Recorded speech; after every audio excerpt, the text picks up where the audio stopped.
Afin de vous éviter de faire des erreurs, on va différencier 3 types de cartographie qui pourraient être faites. Ça va être très important pour vous de bien faire la différence entre les 3 choses que je vais nommer parce que ça va vous éviter des fois d'être trop dans le détail ou d'être pas assez dans le détail. Je vais vous parler de la différence qui existe entre une cartographie de chaîne de valeur, d'un processus et d'une procédure. Une chaîne de valeur, là, c'est à 25 000 pieds. Une chaîne de valeur, c'est la représentation visuelle puis quantifiée de l'ensemble des grandes étapes qui permettent à une organisation de répondre aux besoins d'un client. C'est une sorte de cartographie à très haut niveau. C'est pour ça que je vous dis que c'est à 25 000 pieds d'altitude.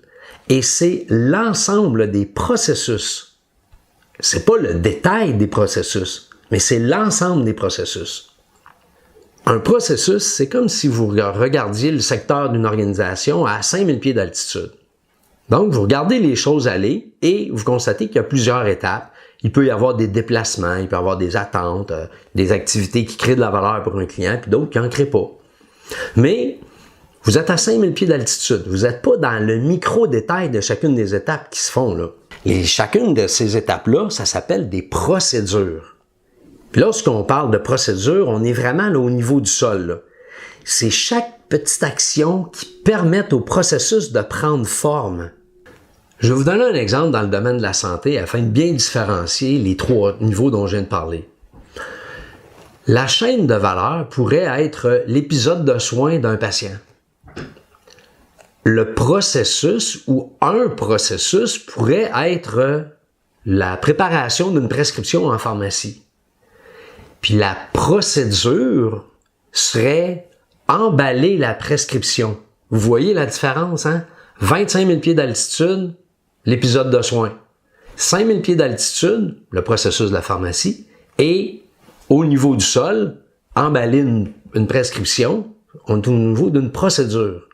Maintenant, au niveau d'une entreprise manufacturière, la chaîne de valeur pourrait être, par exemple, la fabrication d'une fenêtre. Donc là, il y a plusieurs grandes étapes dans une chaîne de valeur d'une entreprise manufacturière pour fabriquer une fenêtre.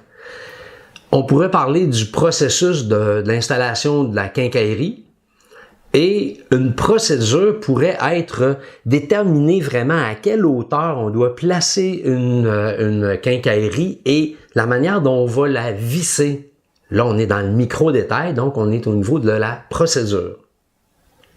Un des défis que vous allez rencontrer, c'est de bien différencier l'altitude, la chaîne de valeur, le processus ou la procédure. Prenez garde à ne pas rentrer trop dans le détail lorsque vous allez faire une cartographie de processus parce que vous allez vous retrouver, là, vous allez vous perdre dans les détails puis vous allez vous retrouver avec plein de post-it partout sur votre mur ou sur la table que vous allez utiliser pour cartographier. Là, je vous ai parlé de post-it, là, mais les post-it, ça va vous aider à cartographier votre processus. On va en reparler un petit peu plus tard.